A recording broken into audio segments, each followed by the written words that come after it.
जितना पेपर लोगे सबके नीचे ये लाइन लिखी रहती है, महिलाओं के लिए खास मोटिवेट करने के लिए, तो उनको तो देना ही चाहिए अगर इंटरेस्ट है तो उनको बहुत फ़ायदा मिलेगा। और गवर्नमेंट भी चाहती है कि आप आगे आओ, तो एज भी रहता है। आपने प्रीलिम्स या मेंस के लिए इंडियन फिजिकल ज्योग्राफी का पोर्शन कहाँ से कंप्लीट किया था एनसीईआरटी के अलावा? एनसीईआरटी के अलावा देखो, सिलेबस को समझने की ज़रूरत है। आप सबसे अच्छा सिलेबस समझा जाता है प्रीवियस ईयर क्वेश्चन पेपर से और एग्जामिनर की माइंडसेट से। देखो, मैं 2 अटेम्प्ट फेल होने के बाद इतनी चीज़ समझ गया कि एग्जामिनर का माइंडसेट समझना बहुत ज़रूरी है। जैसे वेटलैंड को हिंदी में शायद आर्द्र भूमि बोलते हैं, आर्द्र भूमि। तो एक सवाल आया था कि भारत में जो है आर्द्र भूमि पे एक सवाल आया था, 2 स्टेटमेंट थे उसमें। एक स्टेटमेंट था कि भारत को एक स्पीसीज पूछी थी, कबूतर टाइप का था कुछ, तो इंग्लिश में शायद उसको नाम मुझे याद नहीं, पर ऐसे ही कुछ तो था कि ये स्पीसीज भारत के आर्द्र भूमि में नहीं पाई जाती है। मुझे नहीं आता था, एकदम लिटरल सेंस में नहीं आता था, मैं उसमें कुछ गेस नहीं कर सकता। पर मैं एग्जामिनर को सोचने लगा कि भारत में 5.5 लाख आर्द्र भूमि है, ये गया तो नहीं होगा कहीं देखने के लिए, एक एक जगह गए हैं ये देखने के लिए कि पाया जाता है कि नहीं पाया जाता है। वो चाहता है कि मुझे गलत काट दो, मैं गलत होना चाहता हूँ, आओ मुझे सही करो, नंबर ले जाओ। मैं क्यों दिमाग लगाऊँ? मैं जानता हूँ एग्जामिनर भी नहीं गया, वो भी दिल्ली में रहता है, मैं भी दिल्ली में रहता हूँ, वो भी नहीं गया, मैं भी नहीं गया, वो भी गलत जानता है, मैं मार दिए। ये एक्सपीरियंस से आया। और ऐसे 10 से 12 सवाल हर पेपर में मैं आराम से निकालता हूँ, उस एग्जामिनर के माइंडसेट को भी समझता हूँ। ऐसे ज्योग्राफी में देखो, ज्योग्राफी में बहुत सारे क्वेश्चन मैप से आते हैं, मैप को एक अलग पोर्शन से पढ़ो। और बाकी जितने सवाल होते हैं, मोर देन सफिशिएंट जितने सवाल होते हैं, 10 में से 8 सवाल वो एनसीईआरटी से होते हैं। एनसीईआरटी की सिर्फ 2 बुक, एक 11th का है कि वो इंडिया फिजिकल ज्योग्राफी शायद, और एक 12th की है जो इंडिया के, एक फंडामेंटल ज्योग्राफी है और एक फिजिकल ज्योग्राफी है। ये 2 बुक है। किसी भी एग्जाम में, 1 डे एग्जाम हो, 2 डे एग्जाम हो, क्योंकि पेपर बनाने वाले के पास एनसीईआरटी होती है, वो उसी से बनाता है और वो उसी में से आता है। और ज्योग्राफी के लिए उससे अच्छी कोई बुक ही नहीं है आज तक। वो एक बेंचमार्क है, आप उसको जरूर पढ़िए। आप इसके अलावा कुछ पढ़ना चाहो जरूर पढ़ो, लेकिन एनसीईआरटी को एग्जामिनेशन के पर्पज से पढ़ोगे, उसकी एक एक लाइन एग्जाम में पूछ सकते हैं और पूछते हैं। आप मेरी बुक नहीं देखोगे, मैंने लाइन बाय लाइन उसको पढ़ा है, बहुत शिद्दत से, प्यार से। 7 चैप्टर होते हैं, एक हफ्ते में एक चैप्टर, 7 चौक 28 हफ्ता, 7 चौक कितना हो गया 28, जो भी, तो आराम से एक हफ्ते एक, अगर आप आधा घंटा ही पढ़ते हो 2-3 पेज तो पढ़ ही लोगे। कुछ चैप्टर में 4 पेज होते हैं, कुछ चैप्टर में 10 पेज होते हैं, बस खत्म हो जाते थे आराम से और याद हो गया। उसके अलावा अगर आप करना चाहते हो तो सिर्फ एक्स्ट्रा मटेरियल जो कोचिंग आपको देती है, या फिर मैथ, बस। इसके अलावा हाथ पैर मारने की जरूरत नहीं है। मटेरियल जितना कंसाइज रहेगा, रिवीजन उतना ही ज़्यादा होगा और फ़ायदा उतना ही ज़्यादा होगा। क्योंकि ऐसा नहीं होगा ना कि एक सवाल आपने नहीं पढ़ा वही एग्जाम में आएगा, वही आपको फेल कराएगा। अरे ऐसा होता है ना कि अगर एक पन्ना पढ़ के वैसे भी एग्जाम नहीं निकलता, तो एक पन्ना ना पढ़ के भी नहीं निकलता है, कुछ नहीं फर्क पड़ता। इतना कम रखो, दिल पे पत्थर रखो थोड़ा सा कि नहीं पढ़ूंगा, ये नहीं हो पा रहा है मुझसे, मैं बाकी पढ़ूंगा, अच्छे से करूंगा।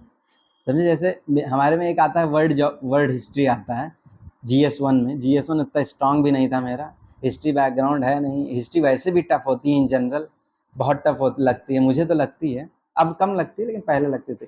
तो वर्ल्ड हिस्ट्री, हमने सोचा यार एक सवाल वर्ल्ड वॉर 2 पढ़ाई है, अमेरिकन रिवॉल्यूशन थोड़ा बहुत आइडिया ही है, कुछ तो लिखूंगा। और ऐसे उठा एक हफ्ता इस पे खर्चा नहीं करूंगा।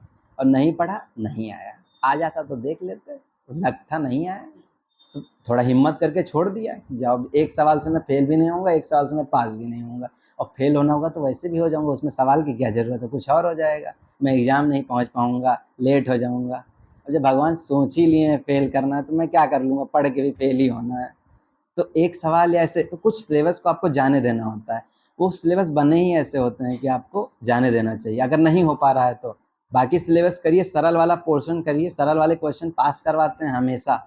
वो गलत करता है तो आदमी फेल ही हो जाता है, क्योंकि सरल वाले क्वेश्चन जो पास होने वाले बच्चे हैं ना, वो सब सही कर देते हैं। और जो कठिन वाले होते हैं वो तो सबके लिए कठिन है, उसमें से 10 में आया, तुमको वो 5 आता है, जो उसको वो 5 नहीं आता है, तो वो बैलेंस होते हैं कि 60 सवाल कठिन है, 40 आसान है। 40 आसान है, सबके लिए आसान, वो गलत नहीं करते हैं वो लोग जो प्रीलिम्स या 1 डे एग्जाम कुछ भी पास करते हैं। और जो कठिन में बैलेंस कर ले जाता है, वो कट ऑफ क्लियर हो जाती है उसकी। तो ऐसे ही आप सिलेबस को थोड़ा सा कंसाइज कीजिए। और एनसीईआरटी एनएफ होती है, एनसीईआरटी के साथ आप मैप करो बस। मैप एक हफ्ता पर, एक संडे पर कॉन्टिनेंट, ऑस्ट्रेलिया पकड़ो, किसी वनडे एग्जाम, क्योंकि वनडे एग्जाम में भी मैप में रिवर वीवर तो पूछते ही हैं, ये रिवर कहाँ से निकलती है, ये पहाड़ कहाँ पे है, ये सब जगह पूछते हैं। एक वीक में एक कॉन्टिनेंट मैप लगा के रखो, उसी पे खड़े होके देखो। मैं तो एक क्विज भी खेलता था, याद ही नहीं होता था क्या करें, उपाय करते रहता था। एक क्विज खेलता था, उसमें कंट्री भरनी होती थी, चलो इसी बहाने कुछ तो याद होगा। वो कंट्री दो, जैसे पूरे वर्ल्ड में 206 210 के आसपास वो कंट्री मानते थे, मैं हमेशा 110 110 20 के पास पास भर पाता था, लेकिन 15 मिनट का टाइम होता था, मैं रोज भरता था। आज 15 ही मिनट तो लगता था, और एक दिन आखिर एक महीने बाद याद ही कर लिया। उसके बाद इतना फ़ायदा हुआ कि कोई मुझे लोकेशन बताओ, मैं कंट्री बता दूंगा कहाँ पे है। मुझे ये भी पता है कि टोंगा तुवालू भी एक कंट्री है, पलाऊ भी एक कंट्री है। तो ऐसे फ़ायदा होता है इनका कि भाई आप कोई भी, जैसे देश में कोई भी सेवा करोगे तो उसमें काम आते हैं सब चीज़ें, कहीं बेकार नहीं आते हैं। आप नॉलेजेबल रहोगे, आपको प्रमोशन में काम आएगा, कहीं बोलोगे कोई सुनेगा उसमें काम आएगा, तो ये सब काम आते हैं।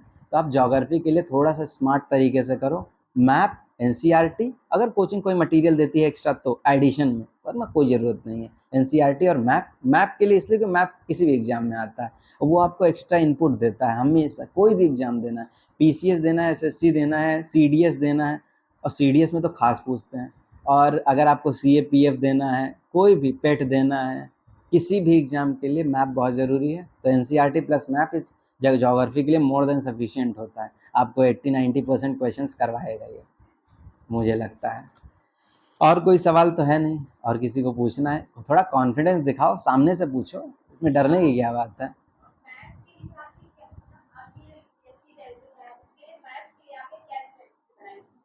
देखो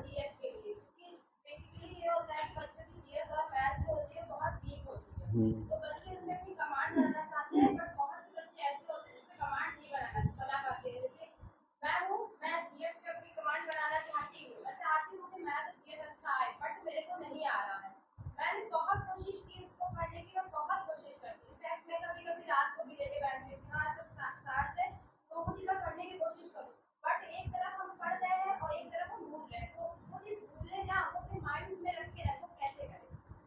आप मैथ्स यूपीएससी के लिए पूछ रहे हो कि एसएससी के लिए? एसएससी के लिए, ठीक है, मैं समझ गया आपका सवाल।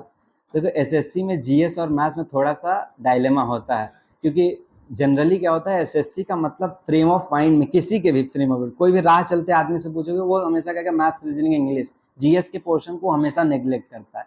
और जीएस का पोर्शन ज़्यादा बहुत बहुत बड़ा होता है, सवाल आते हैं सिर्फ 25, तो पढ़ना बहुत पड़ता है उसमें। और मैथ्स में क्या होता है कि मैथ्स पढ़ना पड़ता है, कम पढ़ना पड़ता है, लेकिन उसके भी 25 क्वेश्चन होते हैं। पर आप देखो मैथ जी एसएससी के लिए मैथ्स हमेशा प्रायोरिटाइज करना है आपको जीएस के ऊपर, क्यों? क्योंकि वो प्री मेंस और तीनों दो स्टेज होते हैं ना, तो दोनों स्टेज में आता है, या किसी भी वनडे एग्जाम के लिए जीएस को आप रोज आधा एक घंटा दो, कोई भी सेक्शन एक हफ्ता पूरा पढ़ो। जैसे पॉलिटी उठाया तो पॉलिटी को एक हफ्ता दो, ऐसा हो ही नहीं सकता आप 100 चीज़ पढ़ो और एक चीज़ भी ना याद हो। एक चीज़ जरूर याद होगी, अगले हफ्ते में दूसरी चीज़ याद होगी, ये ह्यूमन नेचर है और ह्यूमन माइंड कैप्चर करेगा। तो आप थोड़ा सा पेशेंस रखो, एक को प्रायोरिटाइज करो। जैसे मैथ्स, एसएससी के लिए हमेशा मैथ्स रीजनिंग इंग्लिश को प्रायोरिटाइज करना चाहिए, और जीएस को कंटिन्यूस डालो। अगर नहीं आ रहा है कि एक महीने के लिए मैं कंटिन्यूस आधे एक घंटे पढ़ूंगी रोज, किसी भी एक सब्जेक्ट को पकड़ो। जैसे करंट अफेयर्स 7 से 8 6 से 7 सवाल दे जाता है उसमें, करंट अफेयर्स और स्कीम मिला के जीएस के पोर्शन में। तो आप करंट अफेयर्स स्कीम को पढ़ते ही हो, उसको आधा घंटा रोज पढ़ो। उस स्कीम से अगर आप 7 सवाल निकाले तो फिर आपको 16-17 सवाल के लिए फाइट है, कम करो, फाइट को कम करो। पॉलिटी और आसान होता है थोड़ी सी, जैसे उसमें fundamental rights, articles, president, 3-4 chapter बहुत मेन होते हैं, वही से पूछते हैं वो लोग, उनको पढ़ो, उनसे नोट्स बनाओ आधे पेज का, आधे पेज को ही पढ़ो, याद करो, उसको चिपकाओ कहीं पे, खड़े हो जाओ, देखो। ऐसे करके आप और कंसर्च करो कि अब आपके पास 13 सवाल का नहीं आता है, आपने लगभग 7 से 10 सवाल कर लिया, फिर आप छोटा पोर्शन ढूंढो। छोटा पोर्शन किसमें? ज्योग्राफी में। मैप में मान लो मैप छोटा इसलिए होता है क्योंकि उसमें 6 कॉन्टिनेंट पढ़ने होते हैं, आपको 2 से 3 सवाल दे जाएगा, आराम से हो जाएगा। आप वो 6 कॉन्टिनेंट पढ़ो, 2 से 3 सवाल, फिर आपने 10 कर लिया, अब 10 के लिए पढ़ना है आपको। तो ऐसे आप मिनिमाइज करो रिवर्स ऑर्डर में, कि मैं कहाँ से कौन से सेक्शन से ज़्यादा सवाल आता है उसको कर करके मैं मिनिमाइज करूँगी। फिर 1-2 सवाल में आपको लगेगा हिस्ट्री के 3 सवाल आते हैं, इसमें बहुत ज़्यादा मेहनत है, तो हिस्ट्री का बड़ी एक, आप पूनम दलाल दहिया की एक बुक आती है, मोटी बुक होती है, बुक पढ़ने की जरूरत नहीं, उसके पीछे 2 चार्ट होते हैं, मिडाइवल और एंशिएंट के लिए, वो एसएससी के लिए बहुत अच्छे चार्ट होते हैं। क्योंकि मैं जहाँ पे लाइब्रेरी जाता था वहाँ पे 2-3 बच्चों के पास ही मैंने देखा, तो हम लोग के पास तो होता ही है। और वो चार्ट इतना काम का था कि वो चार्ट आप कहीं चिपका लो, उस चार्ट को आप पढ़ते रहो, 1 से 2 सवाल वो चार्ट पूरा दे के जाता था। तो ऐसे आप उसको और मिनिमाइज़ कर सकते हो, फिर आपके 1-2 सवाल रह जाएँगे। उसके लिए आप टाइम मिला तो ठीक है, नहीं तो ऐसे ही देंगे एग्ज़ाम।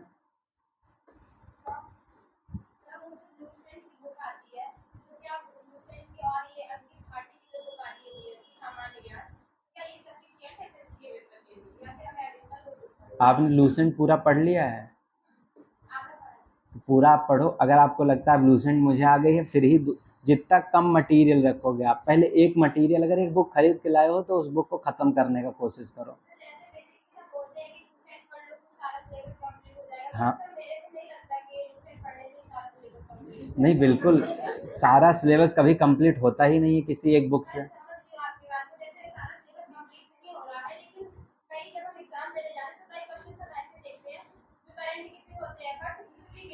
हाँ, मैं समझ गया आपकी बात। और ऐसे 1-2 नहीं, बहुत सारी बुक आती हैं, बहुत सारे लोग कहते भी हैं कि इस बुक को पढ़ो, और होती है, अच्छी बुक होती हैं। ऐसे देखो, बुक की बुराई नहीं कर रहा हूँ मैं कि ये बुक अच्छी नहीं है, पर मैं इस पे नहीं जाता हूँ। देखो, मेरा एक ही पढ़ने का तरीका है, और दूसरों को थोड़ा कम देखता हूँ। जैसे दुनियादारी से फ़ोन इसीलिए कम चलाता हूँ कि मैं रील देखूँगा ही नहीं, तो मुझे ज़्यादा स्मार्ट स्टडी का मतलब पता चलेगा नहीं। थोड़ा दूरी रखूँगा, एक बुक खरीद के लाता हूँ, आराम से पढ़ता हूँ।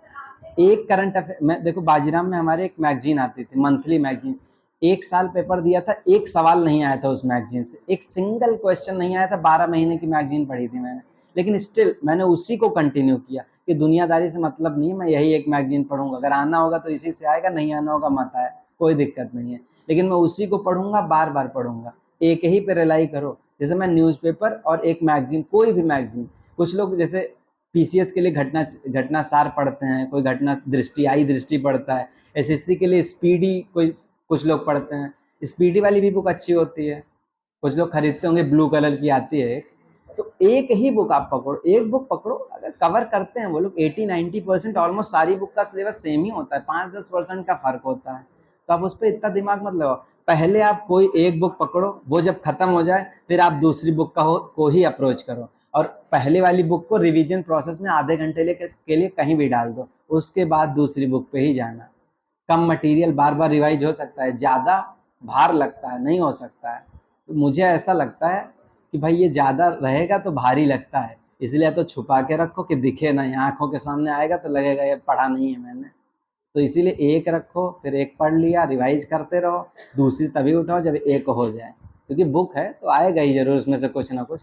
हो सकता है 2-4 सवाल ना आए, तो 2-4 सवाल के लिए अगली बुक मैंने उठाई है, टाइम लूँगा, पढ़ूँगा, उसके बाद उससे भी सीखूँगा। अगर वो हो जाएगी तो उसको भी रिवीजन प्रोसेस में डालूँगा। रिवीजन इसलिए ज़रूरी है, बुक पढ़ना कोई बहुत बड़ी बात नहीं है, 2 दिन भी लगता है। 700 पेज की बुक है, मैं 1 दिन में पढ़ सकता हूँ।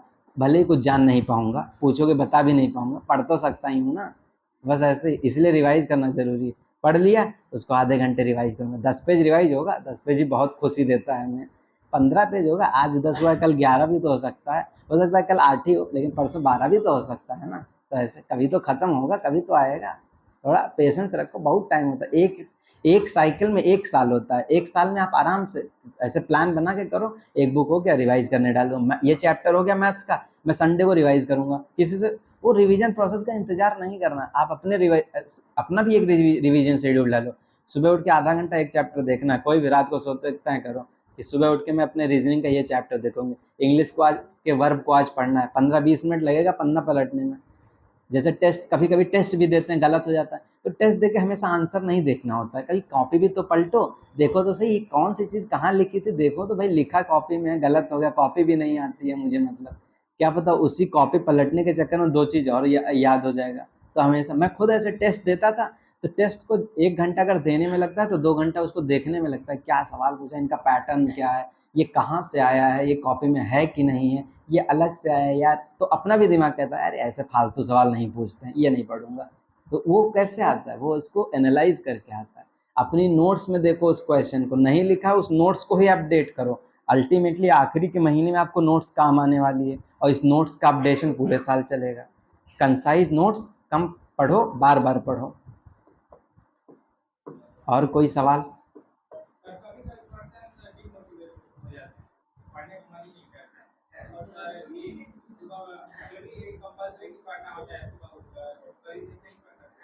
देखो बहुत अच्छा सवाल है।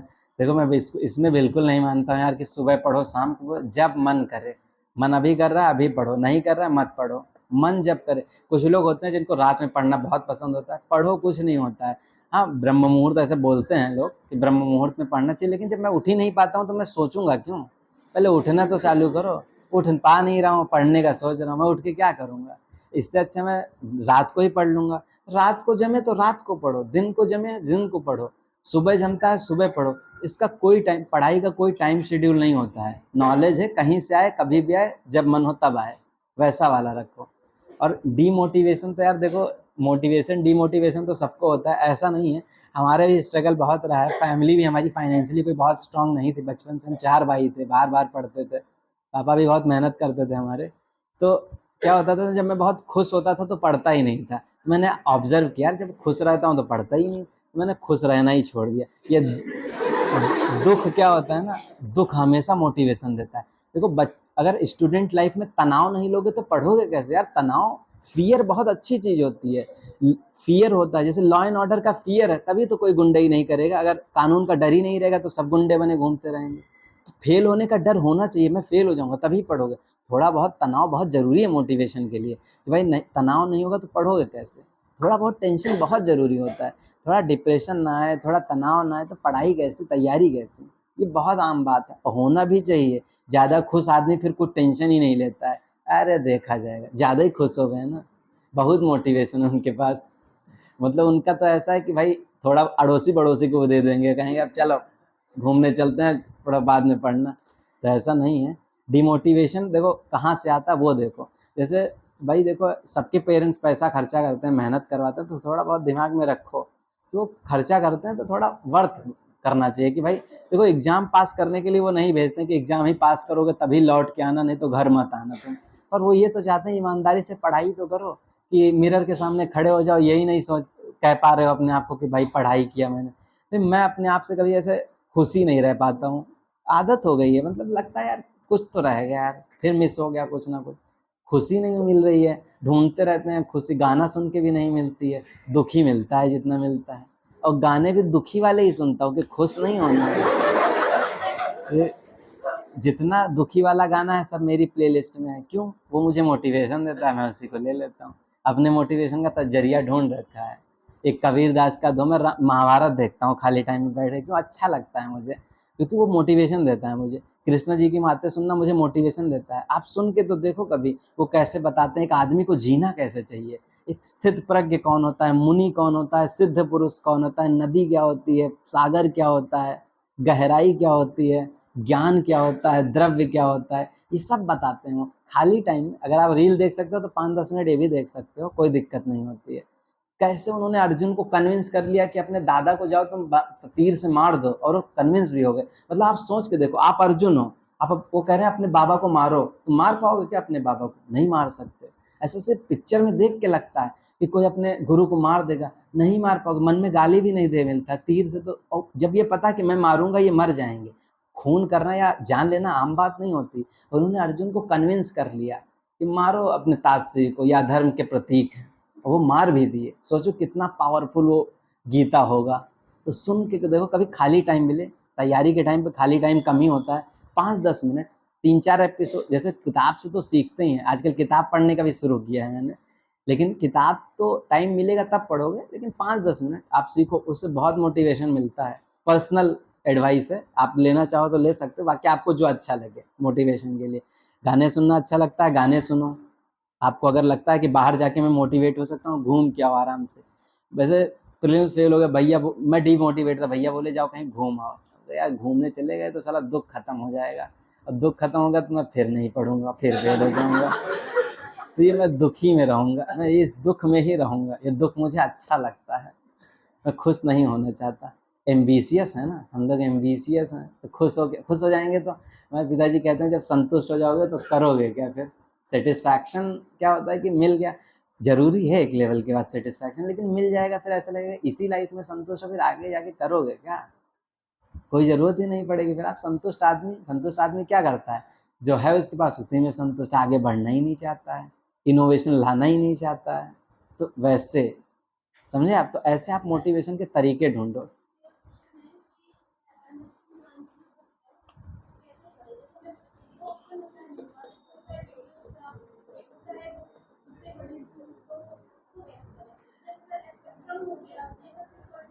बिल्कुल बेसिक्स बुक्स हैं। आप यूपीएससी के लिए पढ़ रहे हो कि एसएससी के लिए?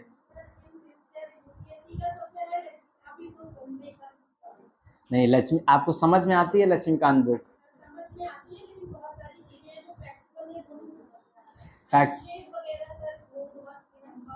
बिल्कुल हो जाता है ये। तो तुम्हारी नहीं है ये, मेरी भी बहुत बड़ी समस्या है। मैं तो याद किया था रट रट के। खैर देखो, लक्ष्मीकांत की एक बहुत अच्छी बुक है। अगर आप पॉलिटिक कहीं से नहीं पढ़ना चाहते हो, उसके कवर टू कवर आगे से पीछे तक एक एक पेज पढ़ डालो। 1 साल लग जाएगा पढ़ते पढ़ते, लग जाएगा। कौन सा हमको घर जाना है, आधा घंटा पढ़ो, 1-2 पेज पढ़ो। देखो उसके बाद एक बार उस बुक को पूरी कवर टू कवर पढ़ो, उसके बाद दिमाग से पढ़ो। दिमाग से कैसे? जैसे आधा हाफ पोर्शन के बाद अगर ध्यान से देखो पीछे के बुक में तो बॉडीज आते हैं। कैसे? Municipality, panchayat, CAG, attorney general, advocate general, NHRC, SHRC, CIC, CVC, और जितने भी बॉडीज हैं, सीबीआई, एनआईए, ये सब आती है ना। इनसे सवाल क्या पूछे जाते हैं? जैसे सीवीसी का अपॉइंटमेंट कौन करता है, टेन्योर कितना है, क्वालिफिकेशंस क्या होनी चाहिए, इनको हटाता कौन है, कौन सा आर्टिकल है। ये 5 सवाल हैं, इससे ज़्यादा छठवां सवाल कभी नहीं आता है। और आ गया तो फिर कुछ भी आ सकता है। 5 सवाल है ना। अब बॉडीज आपके 300 से 350 पेज में लिखी हुई है। एक पेज पे लिस्ट कॉलम वाइज बनाओ आप। एक कॉलम इस तरफ बॉडीज, टेन्योर, आपका अपॉइंटमेंट कौन करता है। और क्या बनाने चाहिए, बिना नोट्स की कैसी पढ़ाई? नोट्स तो बनाने ही चाहिए। भले ही उस नोट्स को आप कभी मत रिवाइज करो, लेकिन पढ़ते टाइम जरूर बनाने चाहिए। हाँ, तो उस पे आऊँगा मैं। तो आप पीछे के पोर्शन को इस तरह कवर करो, क्योंकि इससे इतने ही सवाल आते हैं। आगे के पोर्शन थोड़े से कंसेप्चुअल होते हैं यूपीएससी के लिए, और एसएससी के लिए कंसेप्चुअल नहीं, फैक्चुअल होते हैं। तो आप अगर वीडियोस की हेल्प ले रहे हो तो सेक्शन वाइज ले सकते हो। जैसे कुछ चैप्टर्स में होते हैं आगे के, जैसे फंडामेंटल राइट है, इमरजेंसी प्रोविजंस है। बिल्कुल अगर आपको वीडियो से समझ में आ रहे हैं, हेल्प लेना बहुत ज़रूरी है, आप लो, एकदम बिंदास लो, उस चैप्टर को समझो। जैसे इमरजेंसी चैप्टर है, आपातकाल, 3 आपातकाल हैं आपके पास, नेशनल इमरजेंसी, प्रेसिडेंट्स रूल और वित्तीय इमरजेंसी। अब तीनों में ये देखो, लगाता कौन है, हटाता कौन है, कितने महीने में हटाता है, ये आपको वीडियो से समझ में आ रहा है। कीवर्ड्स याद करना है, और छोटे से पेपर पे, एक पेपर मोड़ो 4 भाग, 4 पोर्शन में, एक पोर्शन है पूरा इमरजेंसी। उस पेपर को पढ़ने की जरूरत नहीं है, पर क्या होता है, लिखने से थोड़ा याद हो जाता है, दिमाग में रहता है। उसके बाद पेपर पलट के देखो, याद है क्या? हाँ याद है, बस बात खत्म, ऐसे याद हो जाएगा। वीडियो से हेल्प ले रहा था।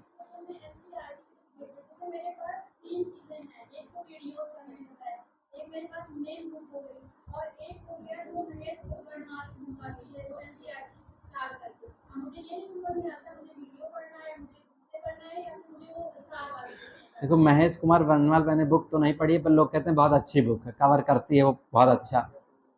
वो मतलब ज्योग्राफी का लक्ष्मीकांत टाइप का है। आप बुक पे पूरा रिलाई कर सकते हो। वो महेश कुमार वर्णवाल अच्छी बुक है, सच में अच्छी बुक है। आप अगर समझ में आती है तो एक बुक ज्योग्राफी की वर्णवाल पढ़ते हो, वही पढ़ो सर, इधर उधर मत देखो। फिर इधर उधर देखने की जरूरत नहीं, इधर उधर सिर्फ उतना ही देखना है जिस पोर्शन या जिस पर्टिकुलर चैप्टर में आपको कोई दिक्कत है, फिर एनसीईआरटी या वीडियो, वरना सिर्फ उसी से चिपके रहो। लक्ष्मी, हाँ महेश कुमार वर्णवाल, एकदम कम सिलेबस रखो आप उसको।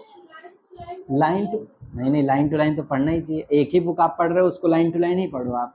1-2 बार स्टडी करो, कम से कम 3-4 बार करो उसको। एक बार पढ़ोगे थोड़ा ज़्यादा टाइम लगेगा, हो सकता है 15-20 दिन, महीना लग जाए। अगली बार कम टाइम लगेगा, क्योंकि एक बार पढ़ने के बाद आप प्रीवियस ईयर क्वेश्चंस देखो क्या पूछते हैं। फिर उसके बाद जब आपका दिमाग चलेगा तो उस बुक में वो ढूंढेगा ये पूछा था उस एग्जाम में, तो समझो ना, वो लाइन को आप मार्क करो, आगे बढ़ते जाओगे तो थोड़ा कम टाइम लगेगा। ऐसे स्पेक्ट्रम है, स्पेक्ट्रम पढ़ रहे हो तो हिस्ट्री की कोई और बुक पढ़ने की जरूरत नहीं है, स्पेक्ट्रम पे ही रिलाई करो। भरोसा रखो कि अगर स्पेक्ट्रम से नहीं आता है तो किसी और से भी नहीं आएगा, और किसी और से आता है तो स्पेक्ट्रम से भी आएगा। अलग थोड़ी एक ही तो है। जैसे मेरे पास स्पेक्ट्रम और घटना चक्र भैया ने मुझे बताई थी तो मैंने पढ़ ली।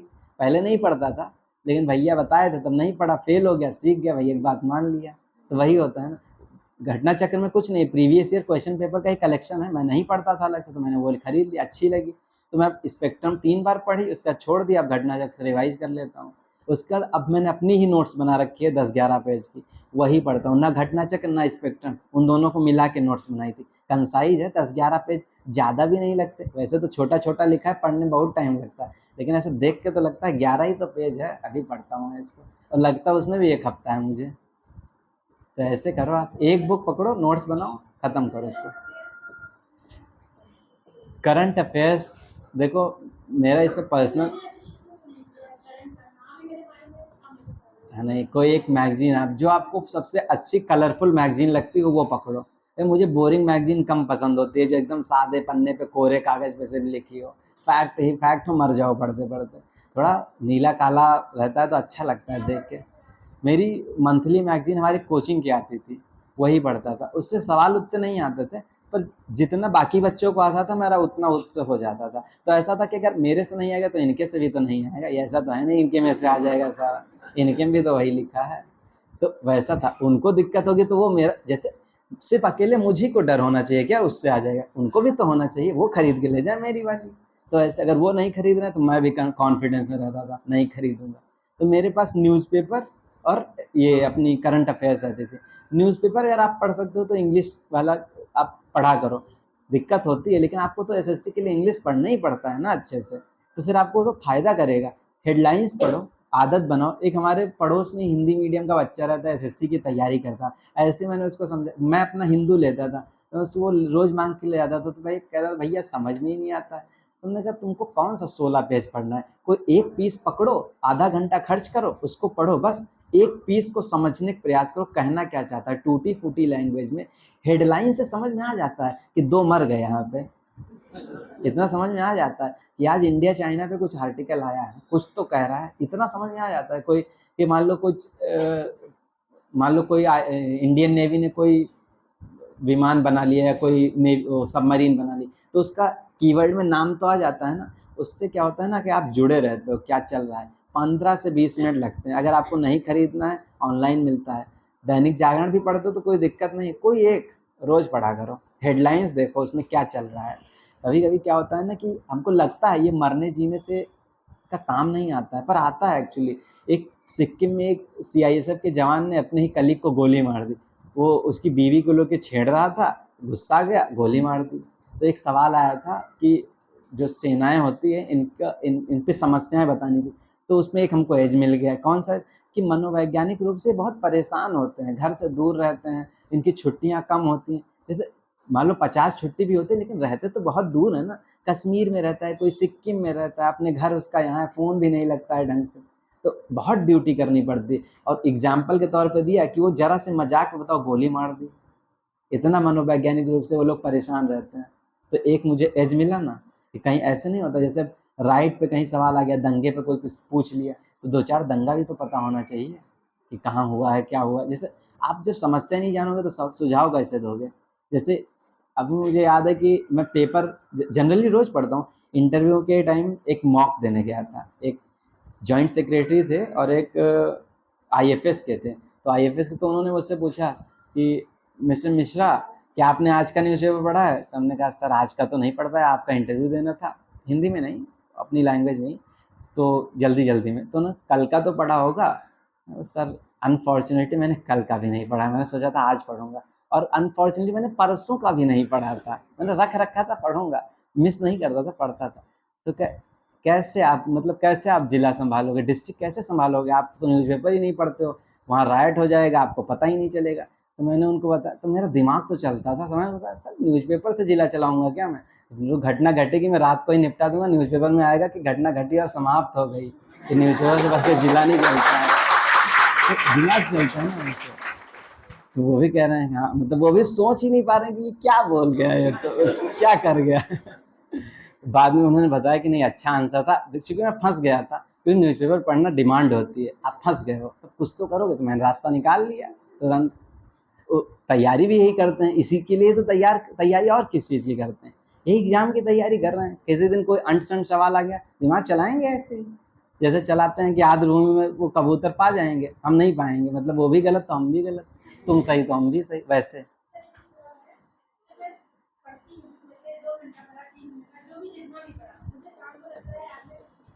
ये सबको लगता है, ये भूख होनी भी चाहिए, नहीं तो फिर थोड़ा संतुष्टि की तरफ मत जाओ। वो क्या कहते हैं, पीस ज़्यादा नहीं ढूंढना है, थोड़ा इम्पेशेंट रहो। इम्पेशेंट पढ़ाई के लिए, पेशेंट पढ़ाई के लिए रहना, इम्पेशेंट मतलब कि कम पढ़ा है, हाँ ये होना चाहिए। नहीं तो अगले दिन आप ज़्यादा कभी पढ़ ही नहीं पाओगे, आपको लगेगा 2 घंटा पढ़ लिया, अरे बहुत पढ़ लिया आज तो, अब तो खा के आराम से सोऊंगी छोला भटूरा। तो उस तरह नहीं करना है। आप ये रहता है कि 2 घंटा पढ़ा, आप आधे पेज पे ज़रूर उसको समराइज़ करो। ये सब स्ट्रेटजीज हैं छोटी छोटी जो आपको भी वक्त के साथ पता चल जाएगी, लेकिन उसके लिए 4-5 फेलियर लगते हैं। और वो नहीं, जैसे कहते हैं ना, एक्सपीरियंस में कभी किसी को दे नहीं सकता, क्योंकि एक्सपीरियंस के लिए कीमत चुकानी पड़ती है। आप लोग समय की कीमत चुकाते हो, हम भी चुकाए हैं। तो हम चाहते हैं आप सीख लो। आप नहीं सीखोगे तो अपने ही एक्सपीरियंस से सीखोगे, लेकिन 4 साल बाद सीखोगे। ये छोटी छोटी चीज़ें हैं, किसी और के एक्सपीरियंस से मिल जाए तो बहुत बढ़िया है।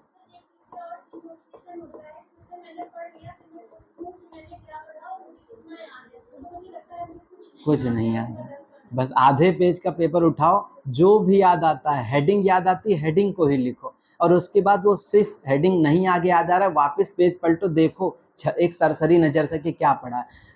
आप विश्वास मानिए, आपको 1 हफ्ता ऐसी प्रैक्टिस करने के बाद खुद ही याद होने लगेगा। आपका दिमाग भी उसी हिसाब से चलेगा ना, वो सोचेगा, रात को सोते वक्त सोचेगा, यार आज ये पढ़ा, सपने में भी वही आने लगेगा फिर आपको।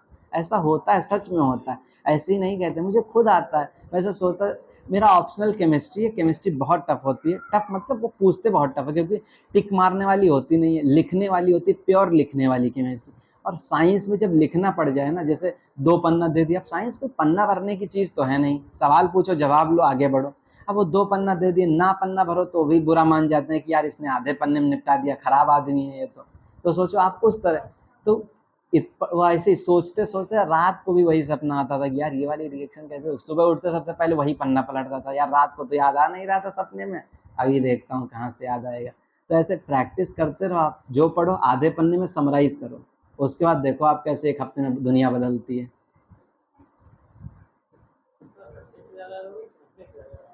दोनों का यार अपना अपना एक महत्व है।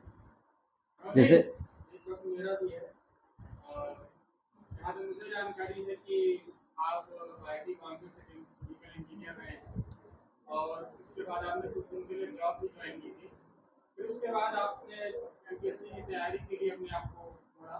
मतलब आईटी बॉम्बे ये माना जाता है कि भारत में अगर कोई बच्चा आज किसी में जेई निकालता है तो उसकी पहली प्रेफरेंस होती है कि आईटी बॉम्बे से सीएस मिल जाए, ताकि वो जाके 4 साल बाद यूएस में सिलिकॉन वैली सेटल हो जाए, वहाँ से आप पढ़ें। आपकी तैयारी में उस संस्थान का और आपके पूरे व्यक्तित्व निर्माण में, कि मैं तब से देख रहा हूँ जिस तरह से चीज को कंसल्टी बता रहे हैं, वो पूरी आपने बहुत अच्छी तैयारी की है, उसका क्या रोल है? देखिए, कॉलेज का फ़र्क तो पड़ता ही है थोड़ा, ऐसा मैं नहीं कहूँगा कि कॉलेज का फ़र्क नहीं पड़ता है।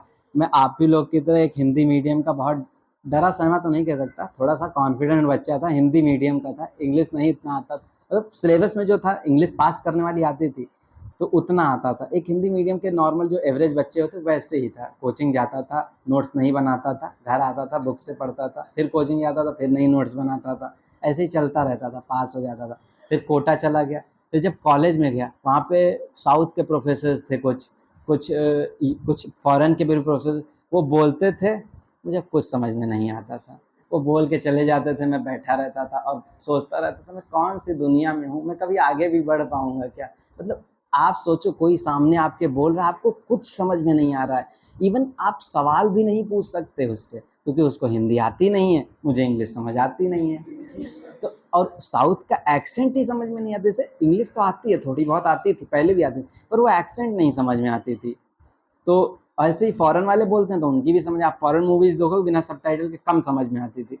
तो आप क्या करते हो फिर? अब ऐसे मेरे बहुत सारे आप देखो तो ना, आईआईटी बॉम्बे में बहुत सारे सुसाइड्स होते हैं, उसको बहुत लोग ऐसे कास्ट से जोड़ते हैं, रेस से जोड़ते हैं, पर ऐसा नहीं। उसका मेन रीजन यही एकेडमिक फेलियर होता है, जो हिंदी मीडियम के बच्चों के साथ बहुत खास होता है, क्योंकि वो एक क्लास सिस्टम है, वहाँ पे क्लासेस बटे होते हैं। ये इलीट क्लास है, इंग्लिश स्पीकिंग मुंबई की क्लास है, ये इंग्लिश स्पीकिंग दिल्ली की क्लास है, डेलाइट्स, मुंबईकर, ऐसे बटे होता है पूरा कैंपस। अब आप उसमें हिंदी मीडियम में हो, किसी में सेटल नहीं होते, अलोन एकदम अपनी ज़िंदगी में, अपनी दुनिया में खुश। तो उस तरह से था। अब मेरे पास सबसे बड़ा रास्ता था कि वहाँ से निकलूँ मैं कैसे बाहर।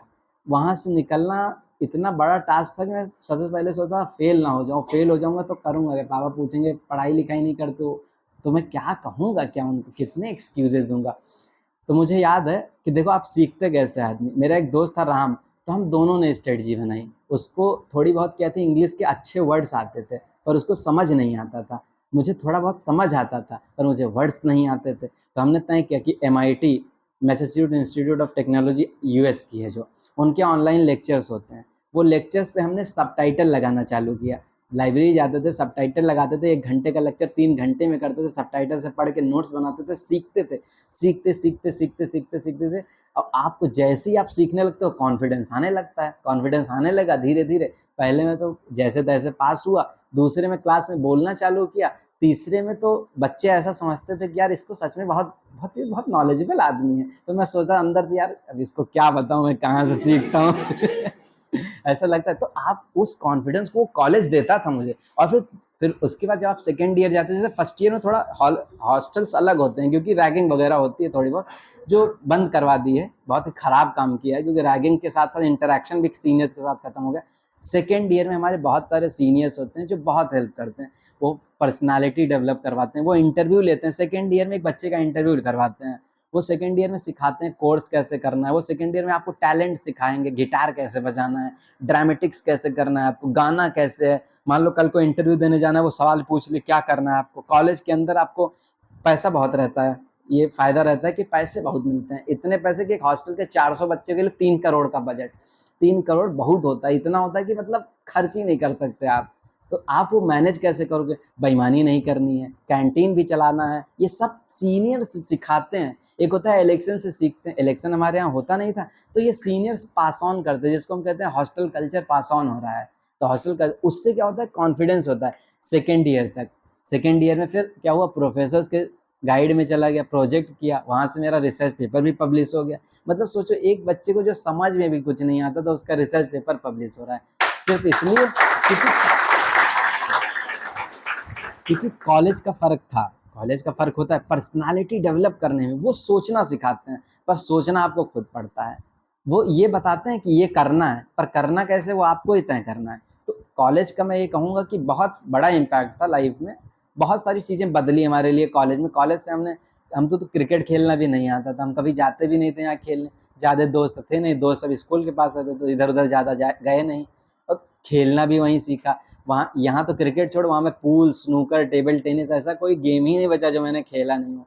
जब है फैसिलिटी तो यूज़ करेंगे, और बाकी लोगों से मिलता था। और उसके बाद थर्ड ईयर में इतना मतलब ये ग्रोथ मोमेंटम चल रहा है। थर्ड ईयर में कनाडा चला गया, वहाँ चाइनीज़ प्रोफेसर थी, वो चाइनीज़ बोलती थी, मैं उसको भी समझने की कोशिश कर लेता था कि चलो सबटाइटल इनका भी लगाएंगे किसी दिन। तो वो भी दुखी रहती थी मुझसे कि तुम समझ नहीं पाते। तो मैं कौन बताए कि अब एक तो ऐसे ही चाइनीज़ का एक्सेंट समझ में नहीं आता है, लेकिन फिर भी वो भी 3 महीने का प्रोजेक्ट था, 3 महीने, तीसरे महीने वो भी बहुत खुश थी। तो ओवरऑल अगर देखा जाए तो आईआईटी बॉम्बे का इम्पैक्ट तो है लाइफ में, ऐसा नहीं है। पर्सनालिटी डेवलप करने में, कॉन्फिडेंस देने में कि आप कुछ भी कर सकते हो, मतलब किसी में हाथ डालोगे तो ये नहीं है, डर खत्म करने में। डर बहुत ज़रूरी होता है ना खत्म करने का, तो वो डर खत्म, कि फेल होने से डरना नहीं है। कुछ भी ज़िंदगी में अगर मैं चना भी बेचूँगा ना, तो मैं एक अच्छा बिज़नेस खड़ा कर लूँगा, इतना कॉन्फिडेंस दिया उन्होंने।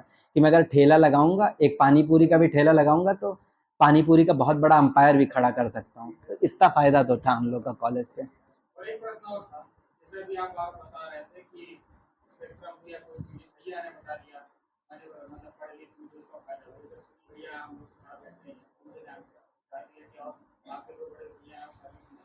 ऐसे यहाँ कई लोग हैं जिनके फैमिली में ऐसा कोई नहीं, मैं खुद से भी इतनी चीज़ें कर, उनके लिए आप क्या करें? उनके लिए एक थोड़ा-सा ये रहता है, देखो मैं भी अपने भैया से बहुत कुछ नहीं सीख पाया, वो तो मैं फेल होने के बाद बता रहा हूँ, आप ध्यान से सुनो ना, फेल होने के बाद उनकी बात मानी। वो सही कहते थे कि पढ़ो, ऐसे पढ़ो, लेकिन नहीं पढ़ता था। तो ऐसे ही है, आप जैसे देखोगे ना, यूट्यूब है, तमाम सब मोटिवेशन अलग-अलग तरह की स्ट्रेटजी पकड़ते हैं। देखो बहुत गलत नहीं होते हैं, कोई टॉपर अपनी स्ट्रेटजी बताता है तो बहुत गलत नहीं होता है। वो ये हो सकता है कि आपको अपने ऊपर उसको लागू करने में दिक्कत हो सकती है, इससे ज़्यादा नहीं, वो गलत नहीं बताते हैं। तो ऐसे ही कोई भी एग्जाम पकड़ो, आप बेसिक बुक, कम ज़्यादा रिवीजन, कम सिलेबस, ये बहुत कीवर्ड्स होते हैं एक एग्जाम के लिए।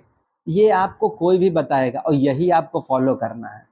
इसके लिए आप इधर-उधर ज़्यादा भटकने की भी ज़रूरत नहीं है, और ज़्यादा गाइडेंस नहीं मिल रहा है, सर जो बताएँ वो करो आप, और सर लोग बताते हैं, सही बताते हैं। आप बस भरोसा रखो उनकी, किसी एक की स्ट्रेटजी पकड़ो, वही फॉलो करो, उसको अपने हिसाब से एडजस्ट करो, बस इतनी सी बात मानो आप। आपको लगता है ये बुक मेरे लिए अच्छी है, अगर आपका मन लगता है उस बुक में, उस बुक को पढ़ो, अच्छे से पढ़ो, पूरा पढ़ो। अगर 100 में से 80 नहीं तो 50 सवाल तो होंगे, तो you are prepared for 50 questions. तो आपके लिए वो अच्छा है ना, 50 क्वेश्चन का आपको फ़ायदा हो गया। अब हो सकता है कि जैसे यार दोस्त रहते हैं, तो हो सकता है कोई और दूसरी बुक पढ़ रहा है, तो आपको भी अच्छा लगेगा, तो हो सकता है वो भी बुक आप पढ़ लो। तो ऐसे करो, आप कम स्ट्रेटजी को थोड़ा सा किसी एक की फॉलो करो, आपको बहुत मिलेंगे। टॉपर्स तो दुनिया भर के रहती हैं, दुनिया भर की सबकी स्ट्रेटजी, आप उसको फॉलो कर सकते हो अपने हिसाब से कि ये बुक अच्छी बुक बताइए, हम भी पढ़ते हैं तो ये बुक पे ही फोकस करेंगे, तो वहाँ से आपकी बुक लिस्ट आ गई। टाइम मैनेजमेंट हम अपने हिसाब से करेंगे कि हमारा शहर गोंडा है, गोंडा की ज़िंदगी अलग है, दिल्ली वालों की ज़िंदगी अलग है, तो अपने हिसाब से करेंगे। हमें घर भी जाना है, घर पे रहना है, पढ़ना लिखना है, कुछ काम भी करने होते हैं, तो उस हिसाब से तो ऐसे उनसे ये उठाना है कि बुक लिस्ट क्या है, स्ट्रेटजी क्या है, एडजस्ट करो अपने हिसाब से और उसको अप्लाई कर देना है। बस मेरा भी यही रहता था। पहले साल टॉपर्स का मैं तो देखता भी नहीं था, पहले यार पढ़ तो लें, टॉपर्स बन जाएंगे, देखा जाएगा। फिर बाद में धीरे धीरे ऐसा लगा नहीं, थोड़ा बहुत तो गाइडेंस की ज़रूरत पड़ती है। फिर भैया से भी सीखा, अपने पापा से भी सीखता था। पापा हमारे सुबह सुबह मुझे लेक्चर दिया करते थे हमेशा। मैं सोचता था यार सबके पापा देते होंगे क्या ऐसे ही लेक्चर सुबह सुबह। रोज़ पापा मेरे समझाते थे, मैं स्कूल जाता था तो उसका फ़ायदा ये होता था कि मैं हमेशा वो चीज़ें सुनता था, और अब जब मुझे एस्से में लिखना होता है तो मैं वही चीज़ें लिख देता हूँ। वो ऐसे ही लिखता हूँ, पापा कहते हैं मेरे, तो एक जैसे होता है ना सबका दादाजी कहते हैं मेरे, तो मैं ऐसे ही बोल देता हूँ, पापा कहते हैं मेरे, तो ऐसे ही बोल देता हूँ। तो उनको भी लगता है कि हाँ यार कुछ तो खास बात बोली, याद रखा है मैंने इतने साल, यही बहुत बड़ी बात है। तो फ़ायदा भी मिलता है उसका, तब नहीं मिला अब मिलता है। तो ऐसा होता है, आपके घर में कोई भी बड़ा कुछ बोलता है तो उसका हमेशा वैल्यू होता है, गलत भी बोलता है तो उसका भी वैल्यू होता है। कि आप देखो सोसाइटी चल कैसे रही है, सोसाइटी में सोचते कैसे हैं लोग। इसीलिए सोसाइटी एक सिलेबस भी है बड़े बड़े एग्जाम के लिए, कि क्या सोचते हैं, मम्मी क्या सोचती हैं, पापा क्या सोचते हैं, भाई क्या सोचता है, बहन क्या सोचती हैं। अब मुझे ऐसे तैयार करना रहता है, ऐसे साइंस बैकग्राउंड के बच्चे के लिए बहुत बड़ी बात होती है, इतनी बड़ी बात कि समझ लीजिए आप, एक ऐसे आया था मुझे भी अभी याद है कि आप उस नदी में दोबारा नहीं उतर सकते। अब मैकेनिकल माइंड है मेरा, साइंस वाला, समझ में आता है नहीं ज़्यादा, तो मैं सोच क्या रहा हूँ। मेरी एक दोस्त थी तो मुझे समझाने की कोशिश कर रही थी, मैं क्या मैं समझूंगा नहीं, ये मुझे आ नहीं रहा।